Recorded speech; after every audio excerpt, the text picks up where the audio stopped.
The gang hunted in packs, preying on those they deemed vulnerable. Their eyes landed on two black men. Twins, nearly identical, stood side by side. To the gang, they looked like easy prey. Just another chance to assert dominance. But what they couldn't see was the years of shared battles, the discipline and chemistry forged in some of the most dangerous corners of the world. The twins weren't just bonded by blood, they were trained to move as one, to endure, and to fight with precision. As the gang grew bolder, their taunts turning to threats, the twins' calm exteriors showed nothing of the storm brewing beneath. The men who thought they had found easy targets were about to discover how dangerous their assumptions truly were. Before we go any further, comment where in the world you are watching from, and make sure to subscribe. The dim glow of streetlights flickered over the quiet neighborhood as Jason and Jordan Reed walked side by side down the cracked pavement. They moved in unison, their strides naturally synchronized, a trait honed from years of working together in high-stakes military operations. Though they'd traded battlefields for civilian life, their sharp eyes and guarded expressions betrayed a readiness to act at a moment's notice. "I still don't see why you dragged me out here," Jordan muttered, shifting the gym bag slung over his shoulder. "I had plans tonight, you know," Jason smirked. "What plans? Watching old fight tapes? You're predictable, little brother." "By 6 minutes," Jordan shot back, rolling his eyes. Their banter softened the tension in the air, but it wasn't enough to drown out the unease that had gripped their community. For weeks now, reports of brutal, targeted attacks had circulated. A gang of bald, tattooed men preying on black residents. The details were chilling, but the motive was even worse. Jason and Jordan had returned home to reconnect with their roots, but now they couldn't ignore the growing fear in their city. "Think it's true?" Jordan asked, his voice quieter now. "The whole bounty thing?" Jason nodded grimly. "Maria wouldn't have called me if it wasn't. She said it's organized, bigger than we think." Before Jordan could respond, a faint sound caught their attention. A low murmur of voices, followed by the scrape of boots on asphalt. The twins instinctively slowed their pace, their senses sharp. "You hear that?" Jason asked, his tone shifting to the clipped precision of a soldier. Jordan nodded, his eyes scanning the shadows. "Yeah, we've got company." From an alleyway ahead, a group of men emerged, their faces lit by the pale streetlights. Bald heads glinted, and inked skin stretched over muscle. One of them, taller than the rest, stepped forward with a twisted grin. "Well, look at what we've got here," the leader drawled, his voice dripping with venom. "2 for the price of 1. The gang spread out, cutting off the twins' path. The air grew heavier as tension crackled like a live wire. Jason and Jordan exchanged a glance, a silent agreement. "Guess we're not making it home on time," Jason muttered. "Wouldn't want it any other way," Jordan replied, his fists clenching. The gang spread out in a semicircle, their movements deliberate as they closed in. Each man bore the same unmistakable look. Shaved heads, tattoos etched into skin like roadmaps of violence. At the center stood the leader, taller and broader than the others, his arms crossed over his chest. A snake coiled across his neck, its head poised to strike just above his collarbone. "Lucky night for you boys," the leader sneered, his grin widening. "We only need one of you. Boss is paying for a beating, not a massacre.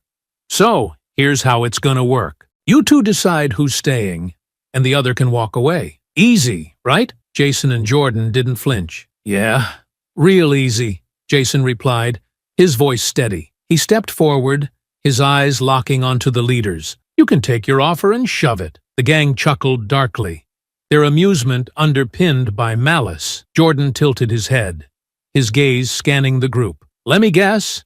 Big man, here's the one who counts to 10 for the rest of you, huh?"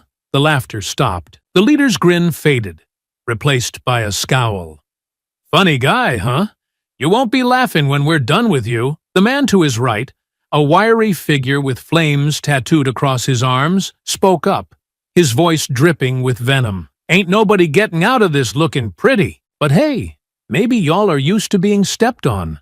That's what your kind does best, right?" Jordan's jaw tightened. He took a step forward, but Jason's arm shot out, barring his path. "Don't," Jason said quietly. Jordan's eyes burned, but he obeyed, taking a slow breath. Jason turned his attention back to the leader, his tone ice cold. "You think you're in charge here?" Jason asked. "You've got numbers, you've got muscles, but you don't have what we have." The leader chuckled, spreading his arms theatrically. "And what's that, huh? A good sob story? Maybe some prayers?" "No," Jason said, his voice low.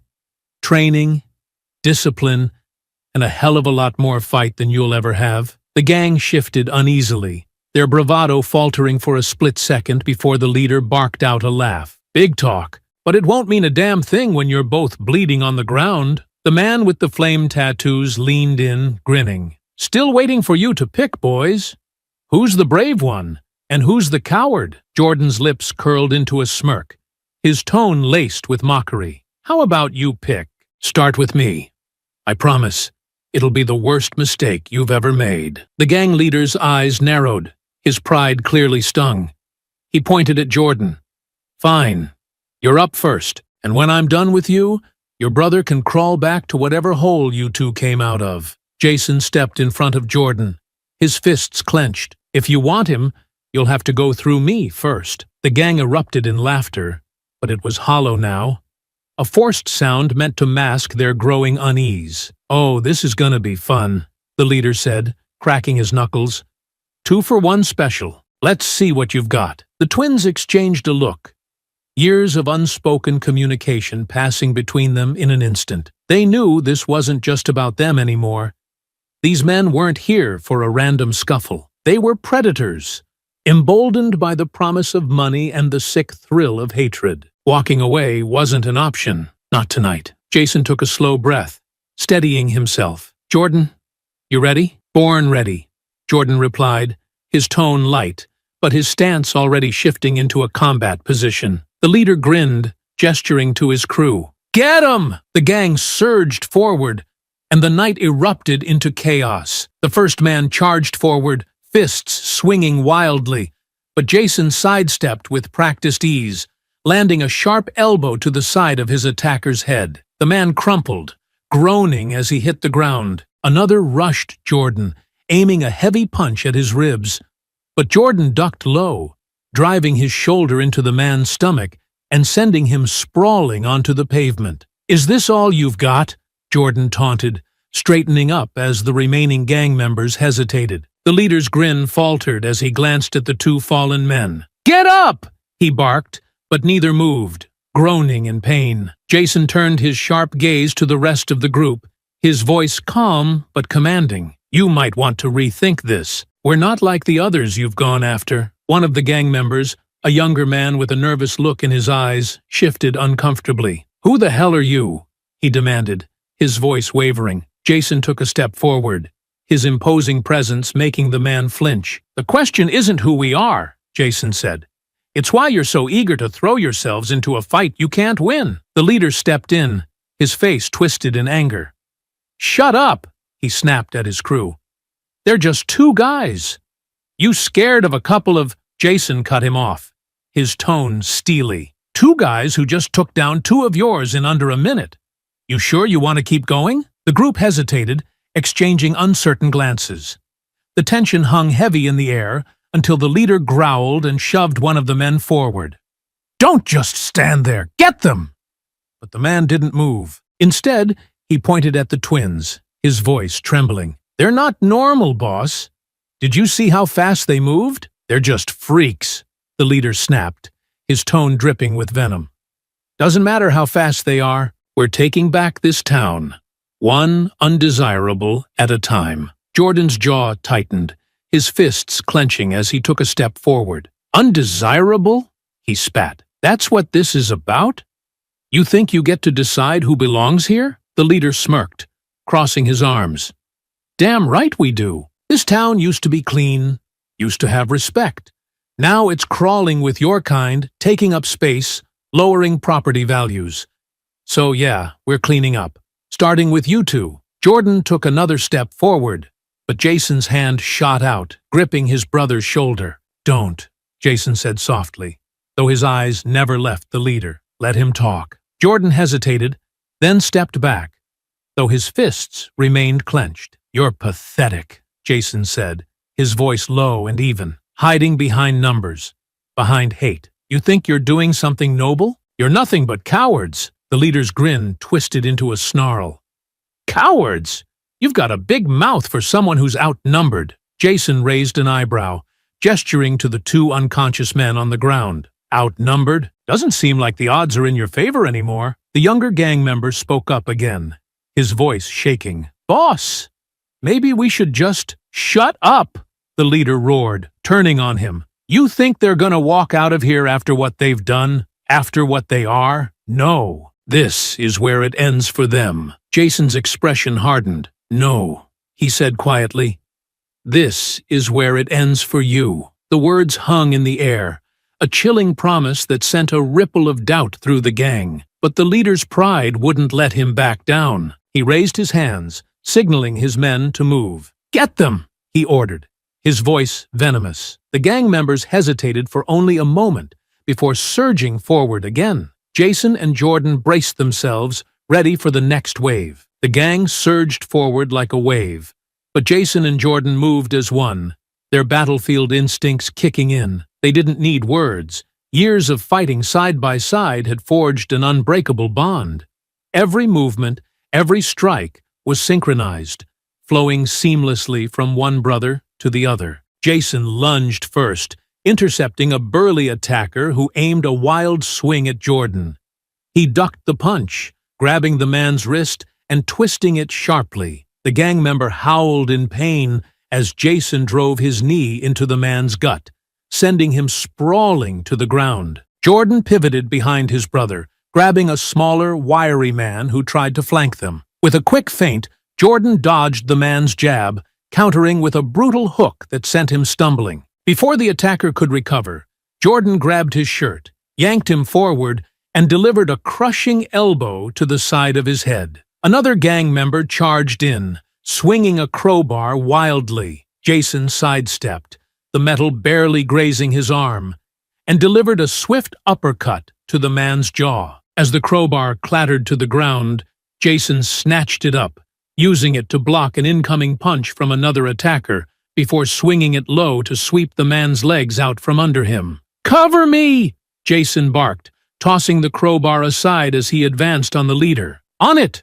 Jordan called back, pivoting to intercept two gang members who were circling behind them. The first man rushed him, throwing a heavy punch aimed at Jordan's face. Jordan ducked, grabbed the man's outstretched arm, and used his momentum to flip him over his shoulder. The man hit the ground hard, groaning, as Jordan turned to face the second. "Your turn," Jordan muttered, cracking his knuckles. The second man hesitated, his confidence faltering as he glanced at the growing pile of his unconscious comrades. "What's the matter?" Jordan taunted. "Losing your nerve?" the man growled, charging in with a flurry of punches. Jordan blocked each one with ease, his movements calculated and precise. He let the attacker tire himself out before landing a devastating right hook that sent the man crumpling to the pavement. Meanwhile, Jason was locked in a brutal exchange with Rico, the gang leader. Rico was stronger, his punches heavy and punishing, but Jason was faster, weaving around the blows with military precision. Rico's face twisted in frustration as Jason ducked under another swing and countered with a quick jab to his ribs, followed by a sharp kick to his knee. "You're good," Rico growled, wiping blood from his mouth, "but not good enough." Jason didn't respond, his focus unwavering. He feinted left, drawing Rico off balance before delivering a powerful kick to his chest that sent him stumbling back. Across the makeshift battlefield, Jordan had drawn the attention of three remaining gang members. They circled him like predators, trying to coordinate their attacks. "You boys think 3-on-1's fair?" Jordan quipped, shifting into a defensive stance. One of the men lunged, aiming for Jordan's legs, while the other two swung high. Jordan sidestepped the first attack, grabbed the second man's arm mid-swing, and used him as a shield against the third. The two collided with a sickening thud, leaving only one standing. "You sure you don't want to sit this one out?" Jordan asked, tilting his head. The remaining man snarled, rushing forward, But Jordan was ready. He ducked low, swept the man's legs out from under him, and finished with a knee to his chest. Jason and Jordan regrouped, standing back to back as the remaining gang members hesitated. Their confidence shattered. "You've got nothing left," Jason said, his voice cold. "Walk away while you can." Rico spat on the ground, his face twisted with rage. "This ain't over," he snarled. "Not by a long shot." Jason and Jordan exchanged a glance, their expressions grim. "No," Jason replied. "It's over when we say it is." The gang regrouped, their hesitation fading as Rico barked orders. "Enough playing around. Focus on one of them. Divide and conquer." His voice was sharp, carrying the weight of desperation and fury. Jason and Jordan read the shift in the gang's movements instantly. The remaining men closed in tighter, their steps more deliberate, their gazes darting between the twins. "They're trying to split us," Jason murmured, his voice tight. "Let 'em try," Jordan replied, cracking his neck. "They'll regret it." The gang moved in formation, Rico pointing at Jason. Two men lunged at him, forcing him to sidestep and defend. A third man rushed Jordan, but it was a feint.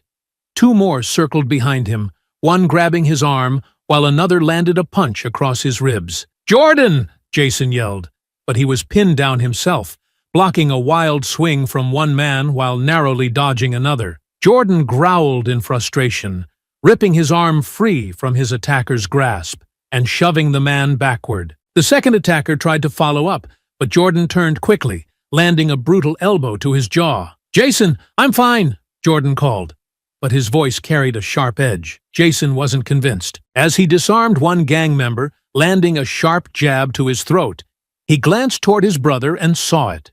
The opening the gang had been waiting for. Rico himself moved in, aiming a blow at Jordan's back while he was distracted by another attacker. "Jordan, behind you!" Jason shouted, but it was too late.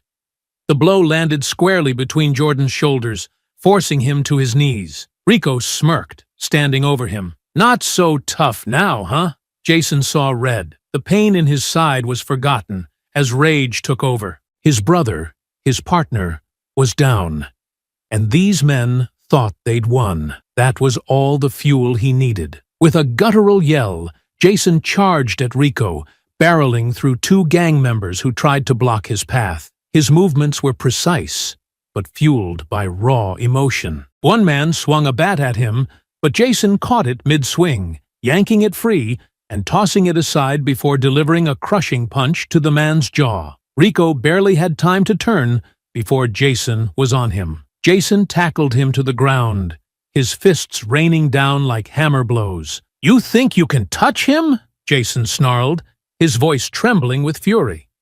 "You think you can hurt him and walk away?" Rico raised his arms to block the blows, but Jason's strength was overwhelming. Each hit forced the gang leader further into the pavement, his smug expression replaced with one of fear. The remaining gang members hesitated, watching their leader being dismantled. "Get him off me!" Rico yelled, his voice panicked, but none of them moved. Jordan, despite the pain in his back, struggled to his feet. He stumbled toward the remaining men, his glare enough to send two of them retreating. "You really want to keep going?"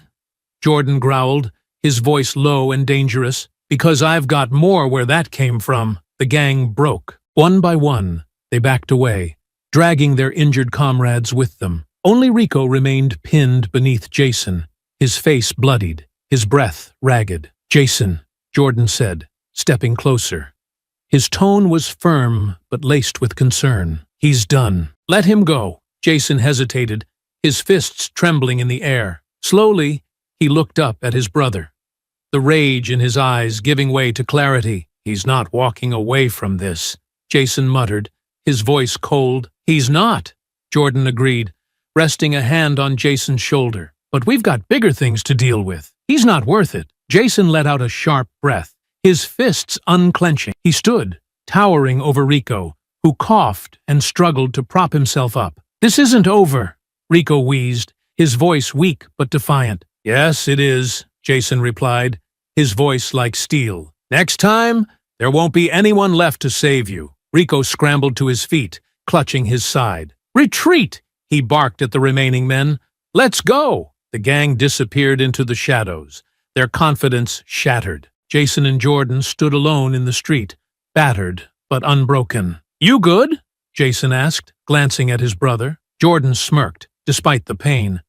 "Better than Rico." Jason chuckled dryly, though his gaze remained fixed on the direction the gang had fled. "This isn't over," he said, more to himself than anyone. "Not until we shut them down for good." Jason and Jordan ran as fast as they could, their footsteps pounding against the pavement. The shadows of the quiet streets stretched long and jagged under flickering streetlights. Jason clutched his side, his breath coming in ragged gasps, but he pushed through the pain, focused on putting as much distance between them and the gang as possible. They didn't stop until they reached the edge of a small park, hidden beneath a canopy of trees. Jason leaned heavily against one of the trunks, while Jordan paced in tight circles, his fists clenched and his jaw tight. "What the hell just happened back there?"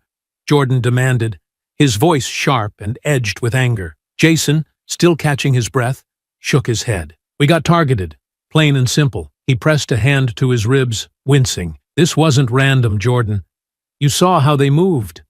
They were organized, and Rico wasn't bluffing about their intent." Jordan stopped pacing, turning to face his brother. "They didn't just pick a fight. They came looking for us. You heard him. Undesirables. That wasn't some generic insult. That was a mission." Jason straightened, his expression dark. "And that bounty he mentioned? It's real. Someone is putting money on people like us. This wasn't just about taking us down.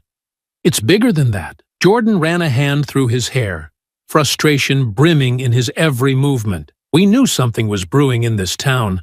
Maria told you. But this is next level. These guys aren't just thugs.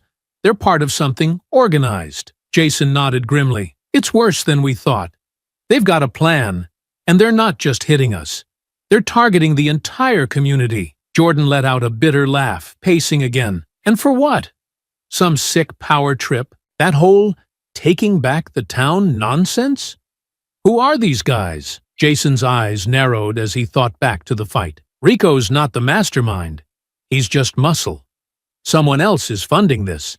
Someone with a lot of money and influence. And if we don't stop it, they're going to keep escalating." Jordan turned to him, his expression resolute. "Then we don't let them. But we need to move fast. If they're this coordinated, they've already got a head start." Jason winced as he shifted, the pain in his ribs a harsh reminder of how close they'd come to losing. "First, we need to regroup.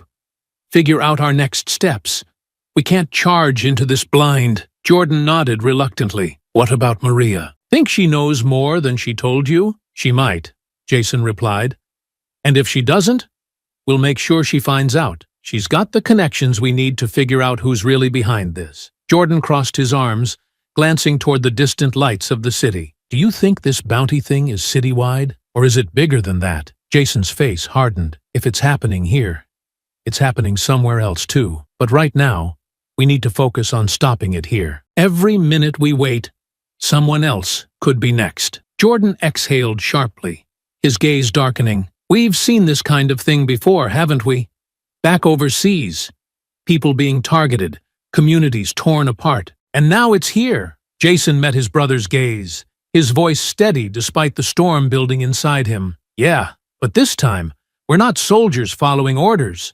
We're the ones calling the shots." Jordan smirked faintly, though his eyes burned with determination. "Good. I prefer it that way." Jason glanced back toward the direction they'd come from.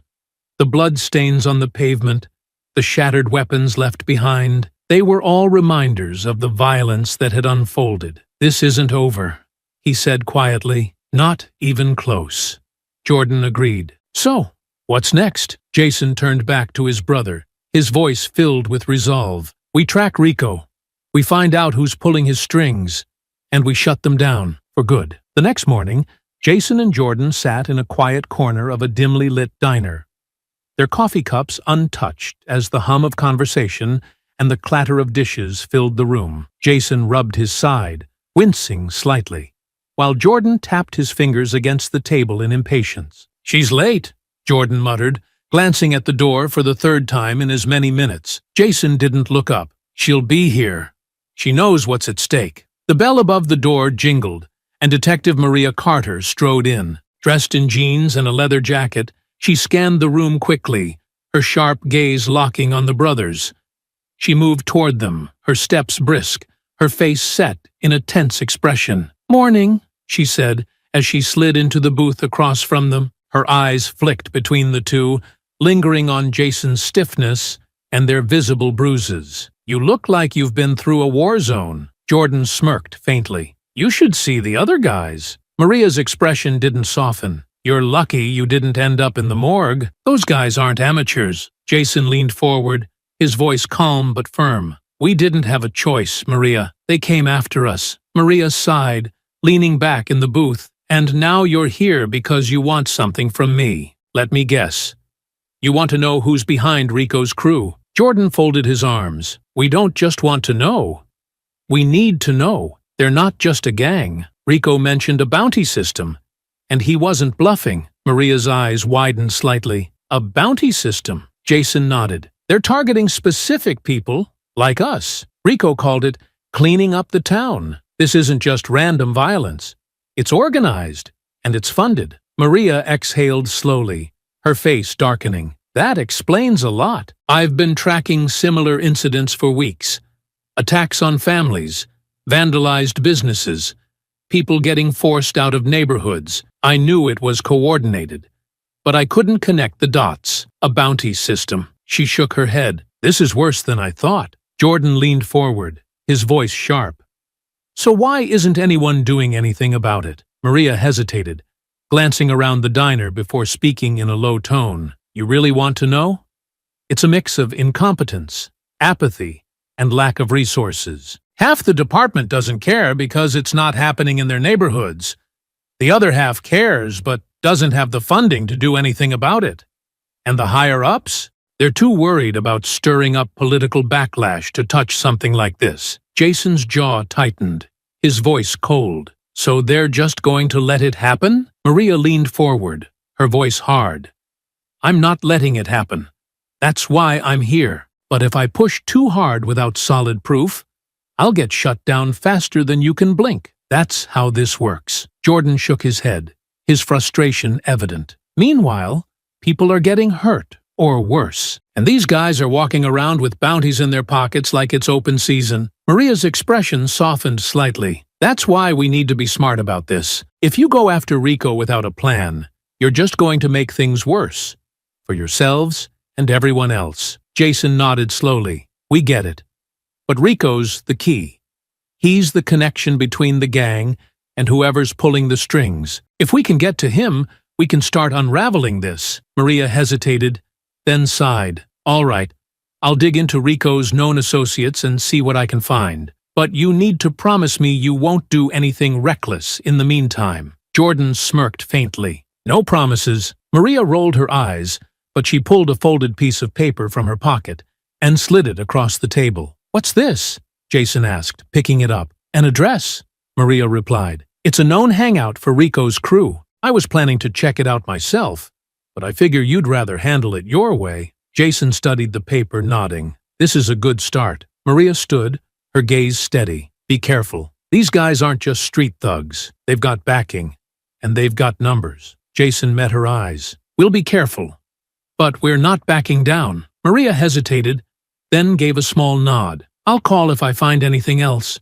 Just don't make me regret this." As she left, Jordan glanced at his brother, a spark of determination in his eyes. "This is it," Jordan said. "We've got our lead." Jason folded the paper and slipped it into his pocket. "Now we find Rico. And this time, he doesn't walk away." Jason and Jordan parked a few blocks away from the address Maria had given them. The location wasn't what they expected. A run-down bar tucked between a laundromat and a pawn shop in a busy part of town. From the outside, it looked ordinary enough, but the faint smell of stale beer and cigarette smoke wafting from the entrance suggested it was a haven for people who didn't want to be noticed. The brothers walked casually down the street, blending into the mid-afternoon crowd. Jason's eyes swept the area, his military instincts kicking in. The bar's windows were tinted, offering little visibility inside, but the faint silhouettes of figures moving behind them hinted at activity. Public place, Jordan muttered under his breath. Smart. They can blend in and keep an eye on anyone snooping around. Jason nodded, his expression neutral. Also means we need to tread carefully. One wrong move, and this whole block could turn into a powder keg. They reached the bar and paused just outside. Jason adjusted his jacket, subtly ensuring the small concealed recorder in his pocket was secure. Jordan took a deep breath, straightening his posture and letting his natural confidence take over. You ready for this? Jason asked quietly. Jordan gave him a faint smirk. Always. They pushed the door open, stepping into the dimly lit space. The room was exactly what they expected. Sticky floors, a jukebox humming faintly in the corner, and a scattering of patrons hunched over drinks at mismatched tables. At the far end of the bar, a group of men sat clustered together, their laughter harsh and grating. Jason and Jordan exchanged a glance, then moved to an empty table near the corner.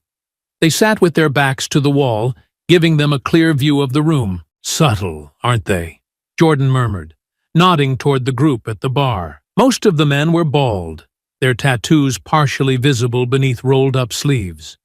Their conversation was low, but every now and then, bursts of crude laughter carried across the room. Jason didn't reply, his attention fixed on the group.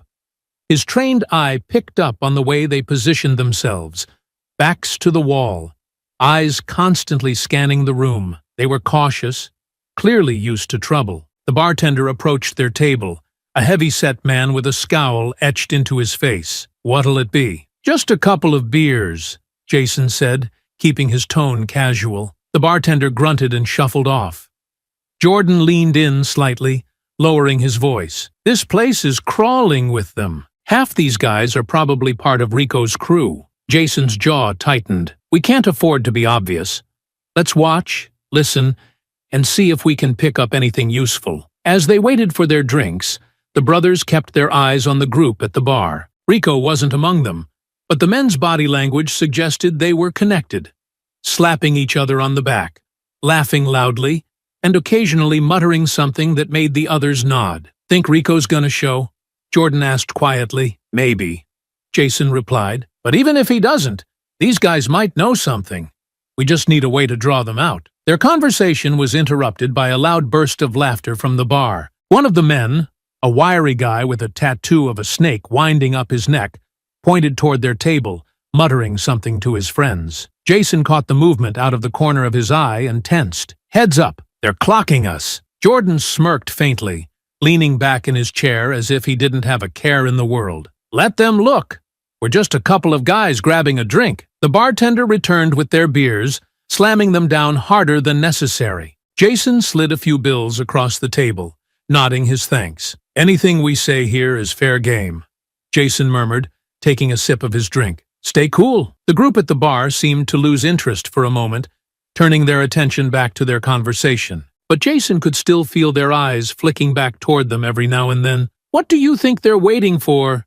Jordan asked under his breath. Confirmation, Jason replied. They're trying to figure out if we're a threat. We're new faces in their territory. Minutes passed, the tension in the room thickening like a storm cloud. Jason's fingers drummed lightly on the table as he processed the situation. Finally, the man with the snake tattoo stood, grabbing his beer and swaggering toward their table. Jason and Jordan straightened slightly, their movements casual but prepared. Don't see you two around here often, the man drawled, his grin more threatening than friendly. First time, Jason replied evenly. The man's gaze swept over them, his smirk growing. You don't look like locals. We're not, Jordan said, leaning back in his chair. Just passing through, the man chuckled, taking a swig of his beer. Funny. People don't usually pass through here unless they're looking for something. Jason met his gaze, his tone calm but firm. Maybe we're just looking for a drink. The man's grin faltered slightly, and he leaned in closer. Well, enjoy it while you can. People who don't belong don't usually stick around for long. The tension hung heavy as the man sauntered back to the bar, leaving Jason and Jordan to exchange a quiet glance. We're on their radar, Jason muttered.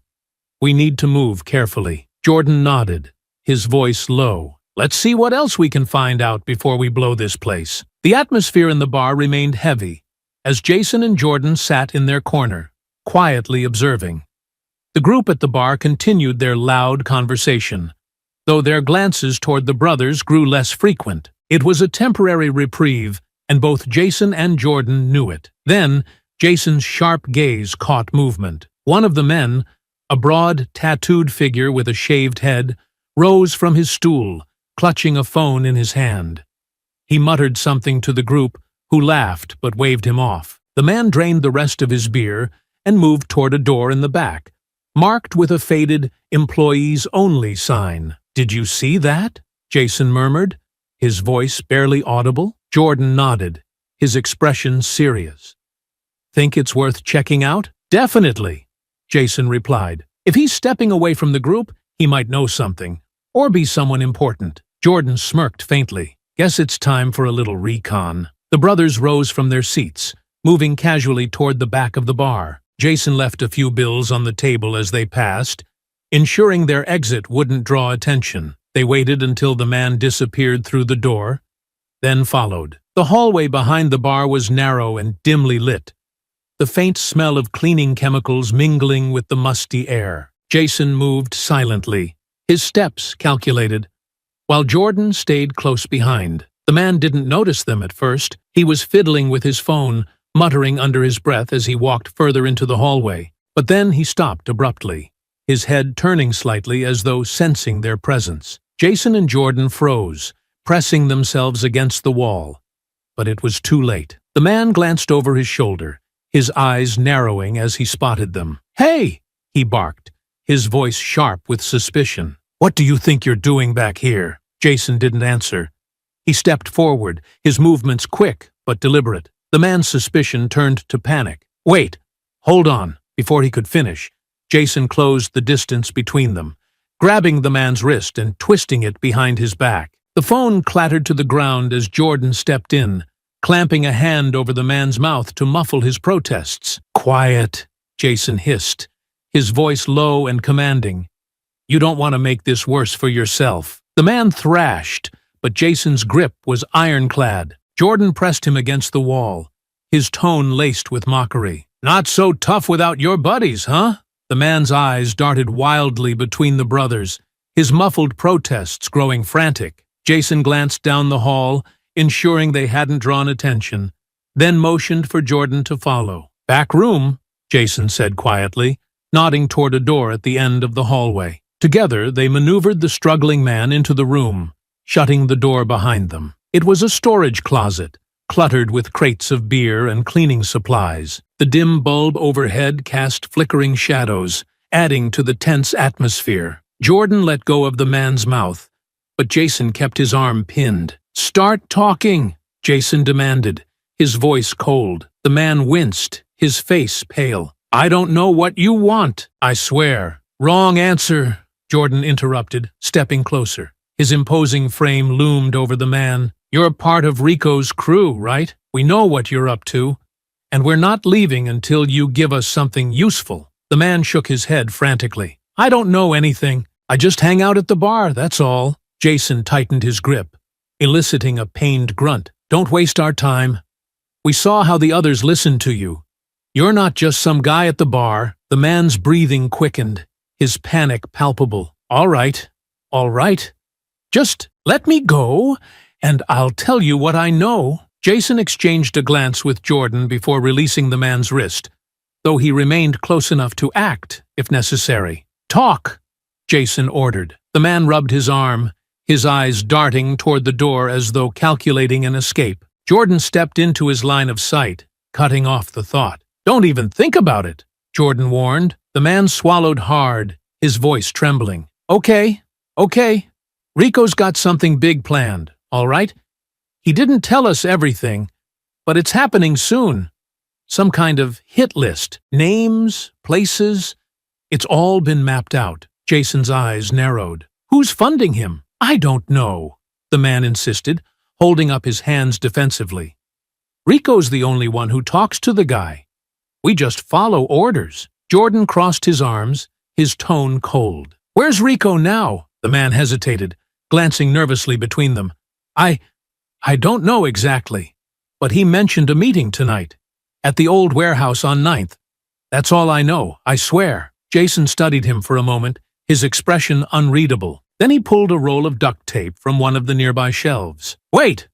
What are you—" the man began, but Jordan shoved him onto a chair in the corner. "We can't risk you going back out there and warning them," Jason said, his voice steady. Jordan worked quickly, securing the man's wrists and ankles with the tape. Jason added a piece across his mouth, silencing any protests. "You'll be fine," Jordan said, his tone mocking as he patted the man's shoulder. "Just sit tight. Someone will find you. Eventually." The man's muffled grunts followed them as they stepped out of the room, shutting the door behind them. Jason glanced at Jordan. "Let's move. We've got our lead." Jordan nodded. "Warehouse on 9th. Time to pay Rico a visit." Jason and Jordan drove home in silence, the weight of their next steps heavy between them.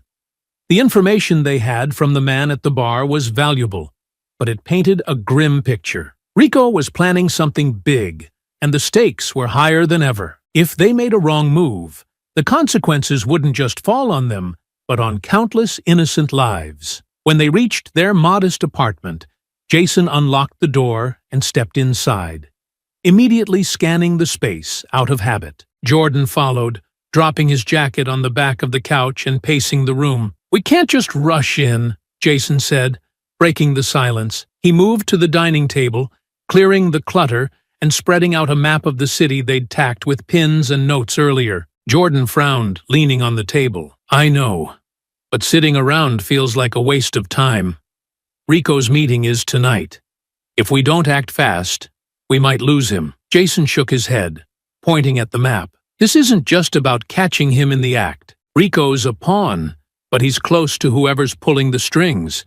If we rush in and take him out, we lose any chance of exposing the bigger operation. We need a plan to isolate him, take the gang down, and get him talking." Jordan exhaled sharply, crossing his arms. "All right. What are you thinking?" Jason straightened, his tone firm. "First, we prepare for a fight. If Rico's meeting goes south, he'll either try to run or double down with the gang. We can't risk being outnumbered or outgunned.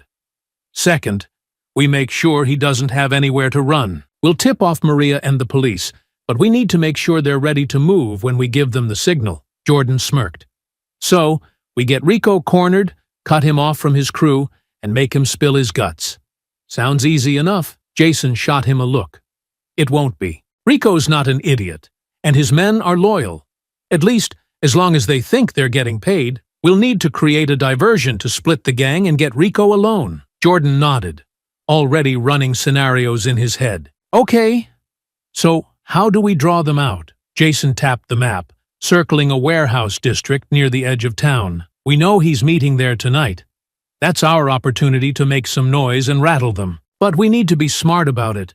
If we go in guns blazing, we'll spook him." Jordan grinned, his confidence returning. "A little misdirection, then. We stir up enough chaos to keep the gang busy while we grab Rico." Jason nodded. "Exactly. And if we time it right, we can tip off Maria and have the police sweep in to take down the rest of the crew while we deal with Rico." Jordan arched a brow. "You think Maria's going to go along with this?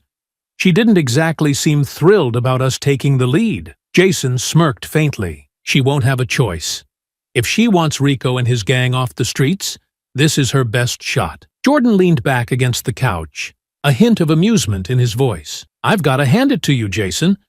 You always did like turning everything into a mission briefing." Jason chuckled softly. Old habits die hard. The brothers spent the next hour preparing for the night ahead. Jason retrieved their duffel bag of gear, laying out everything they might need. Knives, gloves, compact radios, and a few makeshift tools for breaching if necessary. Meanwhile, Jordan focused on strategy, sketching out rough plans for entry and exit points. "If we can block off this side of the warehouse," he said, pointing to a section of the map, "we'll funnel Rico toward us. We take him down, and the rest of the gang has nowhere to go when the cops roll in." Jason nodded, his expression focused. "Agreed. but we need to be ready for anything. Rico's not going to make this easy. As the sun dipped lower in the sky, casting the apartment in a golden glow, the brothers took a moment to breathe. "You nervous?" Jordan asked, breaking the silence. Jason shook his head, though his eyes betrayed a flicker of tension. "Not nervous, just focused. This isn't like the missions we ran in the field. If we mess up here, we're not the only ones who'll pay for it." Jordan nodded, his tone serious. "We won't mess up. We've got this." Jason offered a faint smile, clasping his brother's shoulder. "We'll finish this, Jordan, one way or another." As night fell, the brothers gathered their gear, their resolve hardening. The stakes were high, but they knew what needed to be done. "Let's move," Jason said, as they stepped out into the cool night air. "It's time to end this." The air was cool and still as Jason and Jordan approached the warehouse district, their movements silent and deliberate. The glow of streetlights barely penetrated the shadows cast by the looming, rust-streaked buildings. A chill ran through the air, but it wasn't just the temperature. It was the weight of what lay ahead. Jason stopped at the edge of a row of stacked crates, scanning the area with his binoculars. The warehouse loomed about 50 yards away, its exterior dotted with broken windows and faintly glowing lights from within. A pair of guards stood by the main entrance, their postures tense, but their focus lazy as they occasionally glanced at their phones. "Rico's definitely here," Jason murmured, lowering the binoculars. Jordan crouched beside him, adjusting his gloves. "How many?" "Two at the door," Jason replied. "But there's more inside. I saw movement near the upper windows. Could be lookouts. Maybe another crew hanging back." Jordan smirked faintly. "Looks like a party." "Shame we weren't invited." Jason didn't respond to the quip, his mind already calculating their next steps. He pointed to the side of the warehouse, where a rusted fire escape zigzagged up the wall. "We take the side route," Jason said. "No way we're walking in the front door. If we get to the upper floor, we can listen in without drawing attention." Jordan nodded. "And if things go sideways?" Jason gave him a sharp look. "We adapt. But the goal is to isolate Rico, not start a war." The brothers moved swiftly, keeping low as they approached the building. They circled around to the fire escape, their steps careful on the cracked asphalt. Jason reached the ladder first, testing the rusted metal before climbing. It groaned under his weight, but it held firm. Jordan followed, his movements just as silent. As they climbed, they caught a faint hum of voices from within the warehouse. Jason held up a hand, signaling for Jordan to stop. They paused, pressing themselves against the wall near a broken window. Inside, the voices grew clearer. Jason peeked through the gap, his sharp eyes scanning the room. Rico stood in the center of a group of men, his large frame impossible to miss. He was gesturing wildly, his voice carrying an edge of impatience. "We don't have time to mess around," Rico was saying. "The boss wants results, and he's not paying us to sit on our hands. Tonight's the test run. After this, we go big." One of the men shifted uncomfortably. "And what if something goes wrong? The cops are already sniffing around." Rico glared at him, his tone sharp. "That's why we're doing this smart. The boss has connections. No one's touching us. Just stick to the plan, and we'll all get paid." Jason's jaw tightened as he listened. He motioned for Jordan to move closer, whispering in his ear, "He's planning something big. This isn't just about us. They've got a larger operation in motion." Jordan nodded, his expression grim. "Sounds like tonight's just the start." Jason pulled out the small handheld radio Maria had given them earlier. "Time to let Maria know. She'll need to get the police ready to move as soon as we've got Rico isolated." As Jason whispered into the radio, relaying the details to Maria, Jordan kept watch. Rico's tone shifted, his frustration giving way to a smug confidence. "Relax," Rico said, flashing a crooked grin. "This town's ours. After tonight, they'll know it too." Jason finished his transmission and tucked the radio back into his pocket. "Maria's mobilizing the police," he said quietly. "They'll move in once we've got Rico pinned. We just need to get him away from the rest of the crew." Jordan smirked faintly. "And how exactly do we do that?" Jason's lips curled into a small smile. "We give him a reason to leave." The brothers climbed down the fire escape, moving quickly and quietly to a shadowed corner near the side entrance. Jason retrieved a small firecracker-like device from their gear bag, one of the improvised tools they'd prepared earlier. "We set this off here," Jason said, planting the device near a stack of crates. "It'll draw their attention, maybe pull some of them outside. If we're lucky, Rico will come out to see what's going on." Jordan grinned, his excitement barely contained. "You've always been good at making noise." Jason rolled his eyes, but couldn't help a smirk. "Let's just hope it works." With the device in place, they moved back to a safer vantage point, waiting for the right moment. Jason pressed the detonator, and the firecracker sparked to life, sending a sharp crack echoing through the air. Inside, the group's conversation halted abruptly. Rico barked orders, his voice cutting through the chaos. "Go check it out!" he snapped. Two of his men rushed toward the side entrance, leaving Rico and a smaller group inside. Jason nodded to Jordan, his voice low. "Now's our chance." As the gang moved to investigate the noise, the brothers slipped into the warehouse through the side door, their steps silent as they prepared to execute the next phase of their plan. Jason and Jordan slipped through the side door of the warehouse, moving with practiced silence. Inside, the faint hum of machinery and the murmur of voices filled the air. Rico stood at the center of a loose circle of gang members, gesturing angrily as he barked orders. "Get your heads in the game!" Rico snapped. "We've got work to do tonight, and I don't have time for screw-ups." The brothers crouched behind a stack of crates, watching the scene unfold. Jason's sharp eyes scanned the room, taking in the layout, the exits, and the positions of the men. There were at least 6 of them, including Rico, enough to make things messy. "We can't wait much longer," Jordan whispered. "If they spread out, it'll get harder to control." Jason nodded. "We'll make our move now. Time to draw them out." The brothers stood, stepping into the light. The scrape of their boots against the floor drew every pair of eyes in the room. "Well, well," Rico drawled, his lips curling into a smirk. "Look who decided to show up." The gang turned toward the twins, their hands instinctively moving to their weapons. Tension rippled through the air, thick and suffocating. Jason stepped forward, his voice calm but commanding. "Rico, it's over. We know what you're planning. And it ends here. You're not walking out of this warehouse with your crew intact." Rico laughed, a harsh, mocking sound. "You two think you can just waltz in here and shut us down? You've got guts, I'll give you that. But you're out of your league." Jordan crossed his arms, his expression cold. "You're the one out of your league. You think running a crew and throwing out bounties makes you untouchable? Newsflash. We've taken down guys a lot bigger and smarter than you." One of the gang members, a wiry man with tattoos snaking up his neck, stepped forward, sneering. "Big talk for 2 guys against all of us." Jason's gaze didn't waver. "You don't have to do this. Walk away now, and you won't get hurt." Rico's smirk faded, replaced by a glint of anger. "You're real funny, you know that? You think you can just show up here and tell us what to do? This is our town. We call the shots." Jordan took a step closer, his tone sharp. "What you're doing isn't calling the shots. It's cowardice. Targeting innocent people, hiding behind numbers. That's not power.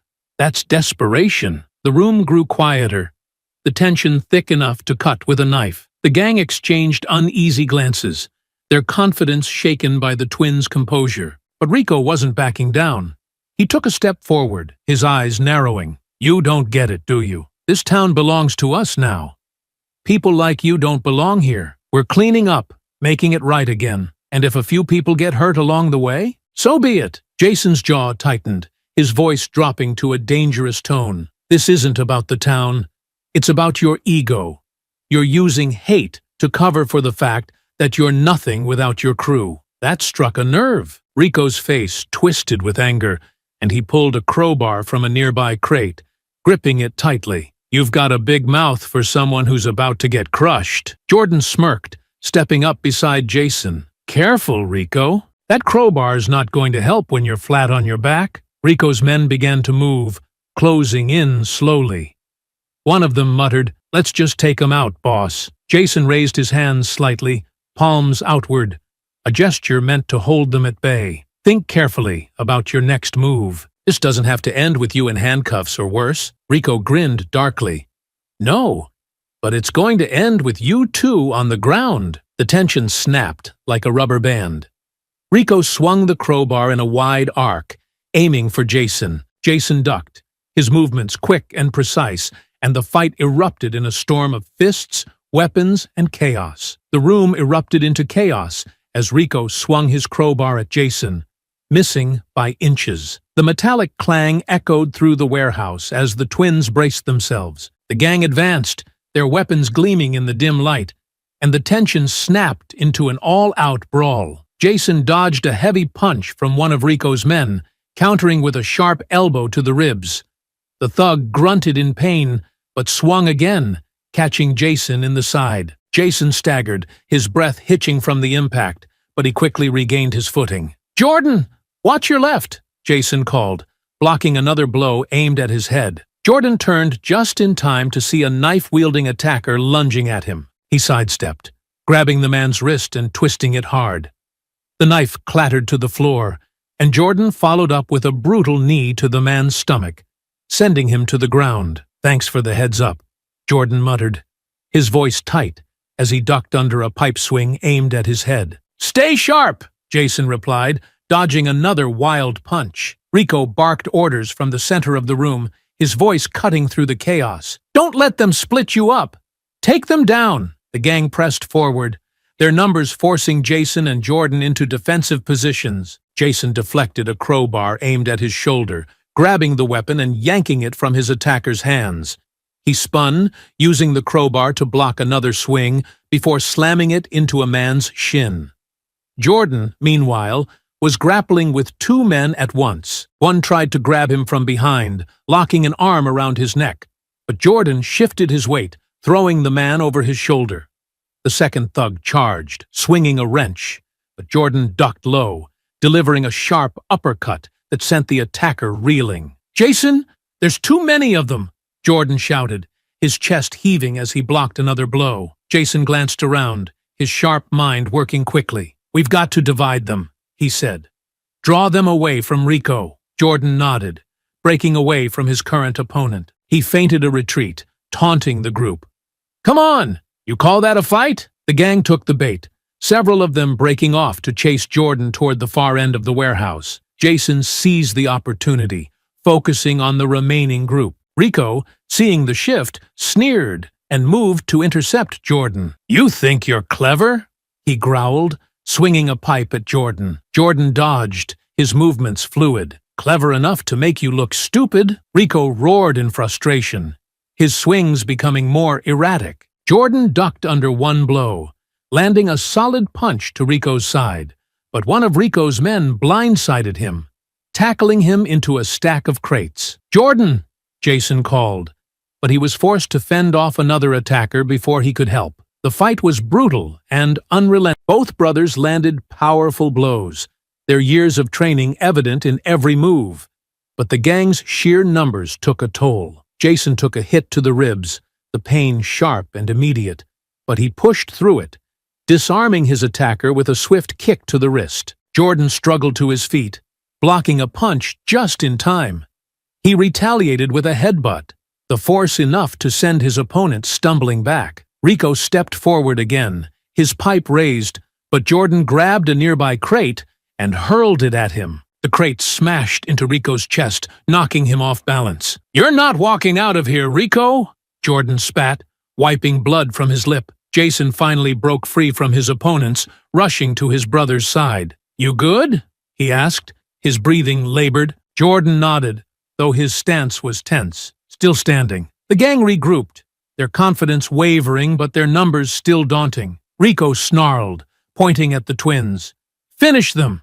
Now!" Jason exchanged a look with Jordan, their silent communication honed from years of working together. They adjusted their stances, preparing for the next wave. "They're not backing down," Jordan muttered, his tone grim. "Neither are we," Jason replied. The gang charged again, and the twins met them head-on. Jordan ducked under a swinging pipe, using his momentum to tackle the attacker to the ground. Jason delivered a series of quick punches, his movements precise and unrelenting. For every man they took down, another seemed to take his place. The warehouse echoed with the sounds of grunts, crashes, and the clatter of weapons hitting the floor. Both brothers bore the marks of the fight.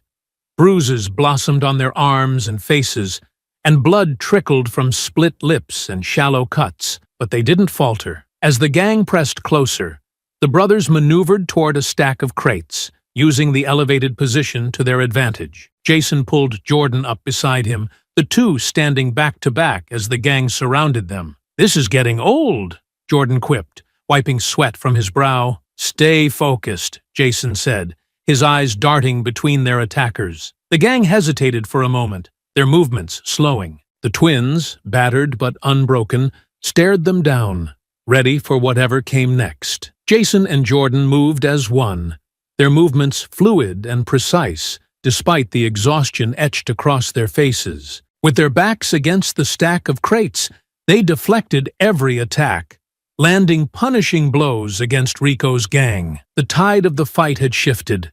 The gang's confidence was unraveling, their strikes more desperate, and their numbers thinning. Jason ducked under a crowbar swing, retaliating with a hard jab to his attacker's ribs. The man grunted, stumbling back before Jason swept his legs out from under him. Jordan, a few feet away, was locked in a grapple with two thugs. One grabbed his arm while the other swung a wrench, but Jordan twisted sharply, using his momentum to throw the first man into the second. Both collapsed in a heap. Rico watched the scene unfold, his sneer fading as more of his men hit the ground. "Idiots!" he shouted, stepping back toward the far wall. "Get it together! They're just two guys who are wiping the floor with you." Jordan shot back, his tone mocking. Rico snarled, grabbing a metal pipe from a nearby crate and charging toward Jason. Jason turned just in time, blocking the swing with his forearm and twisting the pipe from Rico's hands. He shoved Rico back, his glare sharp. "Is this all you've got?" Jason growled. Rico didn't answer, stumbling over a fallen crate as he tried to regain his footing. "Boss!" one of the gang members called, desperation in his voice. "The cops! Listen!" The faint wail of sirens grew louder, cutting through the noise of the fight. Rico's eyes darted toward the nearest exit, panic flashing across his face. Jordan caught the shift in Rico's demeanor and smirked. "What's the matter, Rico? Starting to realize you're out of options?" "Shut up," Rico snapped, backing toward the side door. "This isn't over." Jason advanced, his stance steady. "It is for you. The rest of your crew is going down, and so are you." Rico's men hesitated, glancing nervously at one another. The sirens were unmistakable now, the glow of red and blue lights faintly visible through the warehouse windows. "You hear that?" Jason said, his voice calm but firm. "That's the sound of the end for you and your operation." Rico's face twisted with rage, and he made a desperate move, lunging at Jason with his fists raised. Jason sidestepped, grabbing Rico's arm and using his momentum to throw him into a stack of barrels. Rico groaned, clutching his shoulder as he tried to push himself up. Before Jason or Jordan could advance further, one of the gang members threw a metal pipe toward them, forcing the twins to duck. The distraction was enough. Rico scrambled to his feet and bolted for the side door. "He's running!" Jason shouted, immediately breaking into a sprint after him. "Go!" Jordan yelled, fending off another attacker who tried to block his path. Rico crashed through the side door, the sound of his heavy footsteps fading into the distance. Jason followed close behind, his focus razor-sharp. Jordan finished off his current opponent with a hard kick, then sprinted after his brother, leaving the remaining gang members to scatter as the sirens grew deafening. The chase led them out of the warehouse and into the darkness of the forest beyond. Rico tore through the underbrush, his movements frantic and uncoordinated. The faint glow of city lights faded as the trees grew denser, casting long, eerie shadows across the uneven ground. Jason was close on his heels, his breathing controlled despite the strain of the fight. "Rico!" he shouted, his voice cutting through the night. "You're only making this worse for yourself." Rico didn't respond, his only focus on running. He stumbled over a root, barely catching himself before veering off the faint trail into deeper woods. Jordan caught up to Jason, his steps quieter, but just as determined. "You see him?" "Yeah," Jason muttered, pointing toward the faint silhouette of Rico ahead. "He's slowing down." "He won't get far." Rico glanced over his shoulder, his face pale with fear. "Stay back," he shouted, his voice shaky. Jason smirked grimly. "Or what? You'll trip and fall." The comment seemed to light a fire under Rico, who pushed himself harder, crashing through a thicket of bushes. But the effort was futile. The twins were closing in. Finally, Jason lunged forward, tackling Rico to the ground. The two rolled across the forest floor, landing in a patch of damp leaves.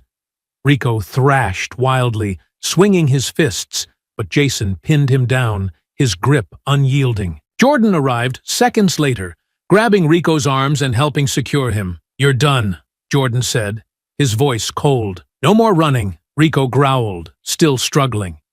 "You think this ends with me? You're fools if you think I'm the one calling the shots." Jason leaned closer, his tone sharp. "Then tell us who is." Rico sneered but said nothing, his defiance still burning despite the dirt and blood on his face. The distant glow of flashlights and the crackle of police radios signaled that backup was closing in. Jason and Jordan exchanged a look, their expressions grim but resolute. "You're coming with us," Jason said, hauling Rico to his feet. "And you're going to talk." Jason and Jordan tightened their grip on Rico as they began escorting him out of the forest. The faint glow of the city lights in the distance provided little relief from the oppressive darkness that surrounded them. The only sounds were their labored breathing, the crunch of leaves underfoot, and the distant wail of approaching sirens. Rico walked between them, his shoulders tense, but his steps obedient. For now, Jason kept a firm hold on his arm, his sharp eyes scanning the shadows ahead. Jordan walked a step behind, his gaze flickering between the path and Rico, his stance ready for any sudden moves. "This doesn't have to get any worse for you," Jason said, his voice low but firm. "You cooperate, and maybe, just maybe, you'll have a chance to walk away from this with a deal." Rico let out a dry, humorless laugh. "A deal? You're dreaming. You don't even know what you're up against." Jordan leaned in closer, his tone sharp. "Then enlighten us. Who's pulling your strings, Rico?" Rico glanced at him, his lips curling into a smug grin, despite the dirt and blood smeared across his face. "You think I'm scared of you? You've got nothing. You're chasing shadows." Jason's jaw tightened, but he didn't rise to the bait. "Keep moving," he ordered, steering Rico forward. For a moment, the tension seemed to ease. Rico trudged along without resistance, the faint sound of sirens drawing closer. But as they approached a clearing, Rico suddenly stopped, his body tensing like a coiled spring. Jason's instincts kicked in immediately. "Don't even think about it." Before he could finish, Rico twisted sharply, driving his elbow into Jason's ribs. The blow was quick and brutal, catching Jason off guard and forcing him to loosen his grip. Rico didn't hesitate. He spun around, landing a wild punch squarely on Jordan's face, sending him stumbling back into a tree. "Rico!" Jason shouted, lunging forward. But Rico was already running, disappearing into the dark maze of trees. "Damn it!" Jordan growled, rubbing his jaw as he pushed himself off the tree. "You okay?" Jason asked, already sprinting after Rico. "Fine," Jordan replied, shaking off the pain. "Let's get him!" The chase was on again, but this time the forest seemed to conspire against them. The darkness pressed in on all sides, the faint moonlight barely piercing the thick canopy of branches overhead. The sounds of Rico's frantic flight, crunching leaves, snapping twigs, echoed ominously, blending with the natural rustle of the forest. Jason and Jordan pushed forward, their breathing ragged but determined. Every shadow seemed to shift, every rustle a potential ambush. "Keep an eye on the ground," Jason said, his voice low. "He'll try to trip us up." "Yeah, well, he already hit my face," Jordan muttered. "I'm not letting him get away with it." The faint sound of Rico's footsteps grew louder, but then, abruptly, they stopped. Jason and Jordan froze, their eyes scanning the darkness. "Where is he?" Jordan whispered, his voice barely audible. Jason held up a hand, signaling for silence. He strained his ears, listening for any hint of movement. The forest was eerily quiet now, the oppressive silence broken only by the occasional hoot of an owl in the distance. Then, a rustling sound to their left. Both brothers turned, their eyes locking on the faint outline of a figure moving through the underbrush. "There!" Jason hissed, taking off toward the sound. Jordan followed close behind, his adrenaline surging as they closed in. The chase was relentless, the uneven terrain and low-hanging branches threatening to slow them down. But Rico's movements were growing more erratic, his exhaustion starting to show. "Stop running, Rico!" Jordan shouted, his voice cutting through the darkness. Rico didn't reply, his breath coming in ragged gasps as he stumbled over a root. He caught himself and kept moving, but his pace was slowing. Jason was the first to close the gap, reaching out to grab Rico's shoulder. Rico spun around, swinging wildly with a branch he'd picked up. Jason ducked, the branch narrowly missing his head. "Give it up, Rico," Jason growled, dodging another swing. Jordan arrived seconds later, tackling Rico to the ground. The three of them crashed into the dirt, the impact jarring. Rico thrashed wildly, kicking and clawing in a desperate attempt to break free. "You're done!" Jordan spat, wrestling Rico's arm behind his back. "Get off me!" Rico snarled, trying to buck Jordan off. Jason grabbed Rico's other arm, pinning it down as he leaned in close. "You think you can keep running? Look around, Rico. There's nowhere left to go." Rico stopped struggling for a moment, his chest heaving as he glared up at the twins. "You don't get it," he panted. "You don't even know who you're dealing with." Jason's grip tightened. "Then tell us, who's behind this?" Rico's defiance faltered for a brief moment, his gaze darting between the twins and the faint glow of the police lights now visible through the trees. The sound of footsteps and voices grew louder as the officers approached, their flashlights cutting through the darkness. Jason and Jordan hauled Rico to his feet, holding him firmly as the police arrived. "You're not running anymore," Jason said, his voice cold. "It's over." Rico sat slumped on a tree stump, his arms restrained by zip ties provided by the police. The red and blue glow of the squad cars flashed faintly through the trees, illuminating his bruised and dirt-streaked face. Jason and Jordan stood a few feet away, their expressions hard as they caught their breath. Detective Maria Carter approached from the direction of the flashing lights, her flashlight cutting through the darkness. She took one look at Rico, then at the twins. "Looks like you had a long night," she said dryly, her tone masking her concern. Jason wiped sweat from his brow, his gaze never leaving Rico.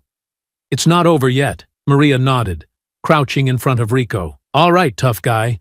You're going to start talking now. Who's pulling your strings? Who's behind the bounty system?" Rico glared at her, his lip curling in defiance. "You think I'm just gonna spill because you ask nicely?" Maria smirked, her tone icy. "Oh, I'm not asking nicely. I'm giving you one chance to cooperate before you make things worse for yourself. You've already got enough charges to lock you up for decades. You think your boss is going to protect you when you're behind bars?" Jason stepped closer, his voice calm but menacing. "Rico, you're alone now. Your crew's scattered, your operations exposed, and the cops are ready to sweep up everything you've built. Your only chance at a deal is to give us what we need." Rico's eyes flickered with uncertainty, but he quickly masked it with a sneer. "You don't scare me. None of you know what you're dealing with. The guy in charge? He's untouchable. He's got connections everywhere. Money, power, the works." Maria exchanged a glance with Jason and Jordan, her tone steady but pressing. "Then why are you the one out here running scared while he sits in the shadows? Sounds like you're expendable to him." Jordan leaned in, his voice sharp. "Think about it, Rico. The guy you're protecting doesn't care about you. He left you out here to deal with this mess while he hides. You keep covering for him, and you're the one who pays the price." Rico's jaw tightened, his bravado cracking under the weight of their words.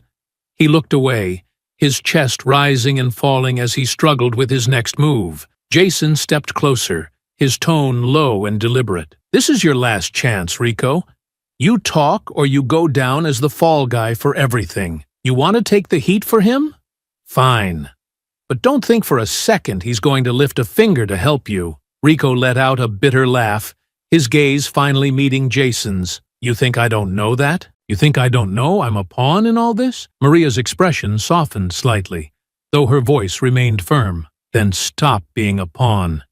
Give us the name. For a long moment, Rico was silent, the tension in the clearing thick and oppressive. Finally, he exhaled sharply, shaking his head. All right, fine.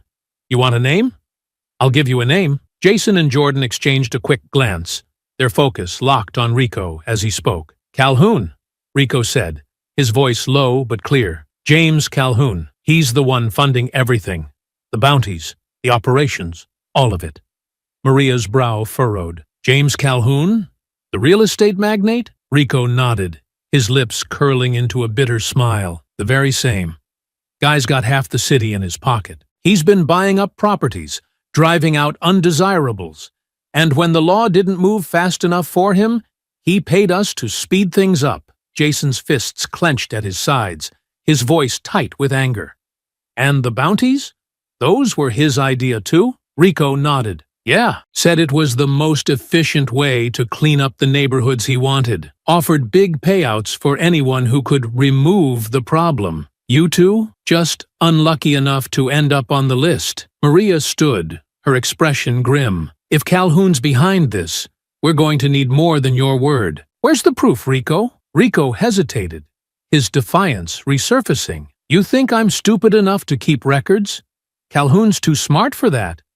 But there's one place you might find something. Jason stepped closer, his tone sharp. Where? Rico sighed heavily, his shoulders slumping. He's got a property outside of town, a private retreat. It's where he holds his meetings, keeps his documents. If you're looking for evidence, that's your best shot. Maria nodded, already reaching for her radio. We'll take it from here.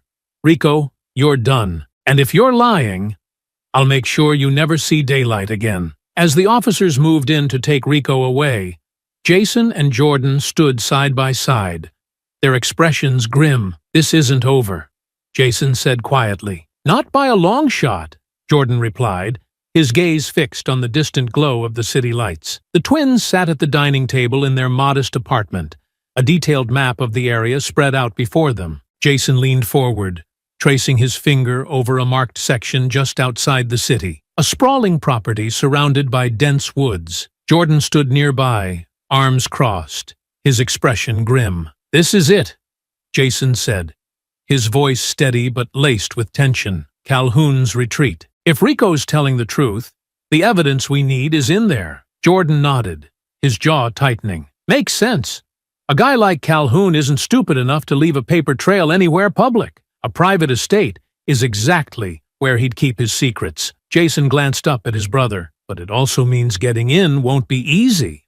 A place like this? It's probably got private security, cameras, maybe even motion sensors. We can't risk setting off alarms. Jordan smirked faintly, though there was little humor in it. So we sneak in, grab what we need, and get out before anyone knows we're there.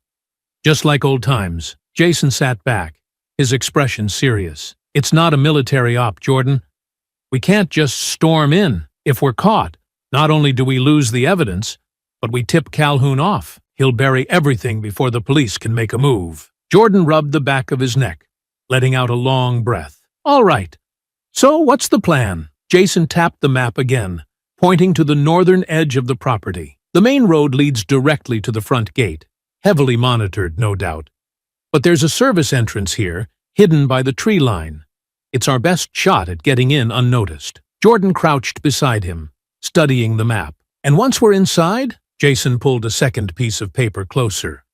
A crude layout of the estate sketched from aerial photos. The main house is here, at the center. According to Rico, Calhoun has a private office on the second floor. That's where we'll find the files, if they exist. Jordan's brow furrowed. And what about security inside? Jason shook his head. We'll have to assume the worst. Cameras, guards, maybe even dogs. But we're not going in blind. He pushed a small duffel bag across the table, unzipping it to reveal their gear. Night vision goggles, lock-picking tools, gloves, and a pair of compact flash drives. We use these to copy whatever files we find and get out as fast as possible. Jordan picked up one of the drives, turning it over in his hand. And then we take this straight to Maria? Jason nodded. It's the only way. If we give this to her, the police can raid the place with a warrant. But without evidence, they can't touch Calhoun. This is all or nothing. Jordan leaned back, his expression thoughtful. You realize we're on our own for this, right? No backup, no safety net. If something goes wrong, it won't, Jason said firmly. We've done this before. We can do it again. Jordan chuckled softly, shaking his head. You always were the optimist. Jason smirked faintly. And you always make sure I don't get too optimistic. The brothers exchanged a look, a silent understanding passing between them. They both knew the risks, but neither hesitated. This wasn't just about stopping Calhoun.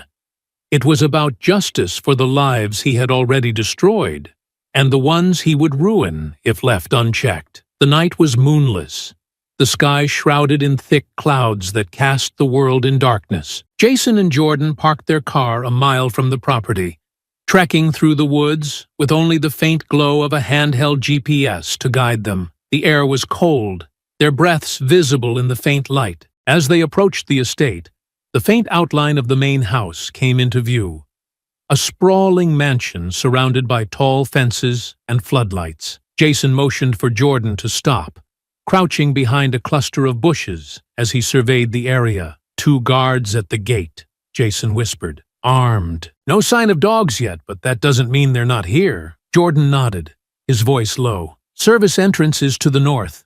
Let's move. They crept along the tree line, their steps silent against the damp ground. The service entrance was, as expected, smaller and less conspicuous than the main gate, with only a single camera mounted above the door. Jason reached into his bag, pulling out a small device that emitted a low-frequency signal. He aimed it at the camera, disabling it temporarily. We've got 2 minutes, Jason said, his voice barely audible. Let's go. The door was locked, but Jordan made quick work of it with the lock-picking tools. The door clicked open, and the brothers slipped inside, their movements practiced and efficient. The service hallway was narrow and dimly lit, leading toward the main house. Jason motioned toward a staircase at the end of the hall. That's our way in. They moved quickly but cautiously, their senses on high alert. The faint hum of security cameras and the occasional echo of footsteps reminded them of the stakes. At one point, they pressed themselves against the wall as a guard passed by, holding their breaths until the danger was gone. Reaching the second floor, they found the office door locked. Jason crouched, working the lock as Jordan kept watch. Moments later, the door clicked open, revealing a sleek, modern office filled with shelves of files and a high-end computer. Jackpot, Jordan muttered, stepping inside. Jason plugged a flash drive into the computer, his fingers flying over the keyboard. Cover me. This'll take a minute. Jordan stood by the door, listening for any sign of movement as Jason worked. The tension was palpable, every second feeling like an eternity. Got it, Jason whispered, ejecting the drive and slipping it into his pocket. Let's move. The office was plunged into silence, save for the faint hum of the now emptied computer. Jason tucked the flash drive securely into his jacket pocket, his gaze darting toward the door where Jordan stood guard. Got everything we need, Jason whispered. Time to get out. Jordan nodded, his stance tense. Let's hope the way out's as smooth as the way in. Jason moved quickly toward the door, his steps light but deliberate. He peeked into the hallway, scanning for movement. The faint sound of footsteps echoed from somewhere down the corridor, but the path to the staircase appeared clear. For now, let's move, Jason murmured. The brothers slipped out of the office, their senses on high alert as they retraced their steps through the dimly lit halls. Every creak of the floorboards and flicker of the security lights felt magnified, the weight of the stolen evidence pressing heavily on their shoulders. As they descended the staircase, Jason raised a hand, signaling Jordan to stop. The faint murmur of voices drifted up from below, a pair of guards stationed near the service hallway. 2 of them, Jason whispered, crouching low, blocking the exit. Jordan frowned, his jaw tightening. We don't have time to wait for them to leave. They'll figure something's up soon enough. Jason's mind worked quickly, formulating a plan. We draw them away. You circle around and make some noise near the front. When they check it out, I'll clear the hall. Jordan smirked faintly. Always making me the decoy? Jason shrugged. You're better at it. Jordan rolled his eyes but moved silently toward the front of the mansion. Jason stayed in position, counting the seconds until a faint clatter echoed from the other side of the building. What was that? One of the guards muttered. Go check it out, the other replied. Jason waited as one of the guards moved toward the sound. When the remaining guard was distracted, Jason sprang into action. He grabbed the man from behind, covering his mouth and pulling him back into the shadows. With swift precision, Jason rendered the guard unconscious, easing him to the ground. Moments later, Jordan reappeared, moving quickly to join Jason. All clear? He asked, his voice low. Jason nodded. Let's go. The brothers moved through the service hallway, their pace quickening as they neared the exit. But as they approached the door, a loud alarm suddenly blared, shattering the silence. Damn it! Jason hissed, his eyes darting toward the now active camera above the door. The override didn't hold, Jordan cursed under his breath. So much for sneaky. Now what? Jason yanked the door open, motioning for Jordan to follow. We run! The two burst into the night, the cold air biting against their skin as they sprinted toward the tree line. Behind them, shouts erupted from the mansion as guards poured out, their flashlights slicing through the darkness. Split up, Jason called, veering left. We'll meet at the car. Jordan nodded, darting to the right. The guards hesitated for a moment before splitting up to follow both paths. Jason pushed himself harder, his breath coming in sharp bursts as he weaved through the dense forest. The sound of footsteps and snapping branches behind him kept him moving, his grip tightening around the pocket where the flash drive was secured. On the other side of the forest, Jordan faced his own pursuers. He darted between trees, using the terrain to his advantage to stay out of sight. One of the guards fired a warning shot into the air, the crack of the gun startling but not slowing him down. Come on, Jordan muttered to himself, his legs burning with effort. Jason reached a small ravine, his heart pounding as he scanned for a way across. A fallen tree bridged the gap, and without hesitation, he scrambled onto it, his balance precarious as he hurried across. Behind him, the guards paused, their flashlights sweeping the ravine. Jason crouched low, pressing himself against the trunk as the lights passed overhead. Where'd he go? One of the guards muttered. Spread out! Another barked. Jason waited until the footsteps faded before continuing, his movements quick but cautious. Meanwhile, Jordan managed to lose his pursuers by doubling back and climbing into the branches of a tall tree. He watched as the guards passed below, their curses fading into the distance. Once the coast was clear, he dropped to the ground and made his way toward the rendezvous point. The twins regrouped at the edge of the forest, their breaths visible in the cold night air. Jason handed Jordan the flash drive, his expression grim. Any trouble? Jordan asked. Jason nodded. Plenty, but we've got what we need. Jordan smirked faintly. Good.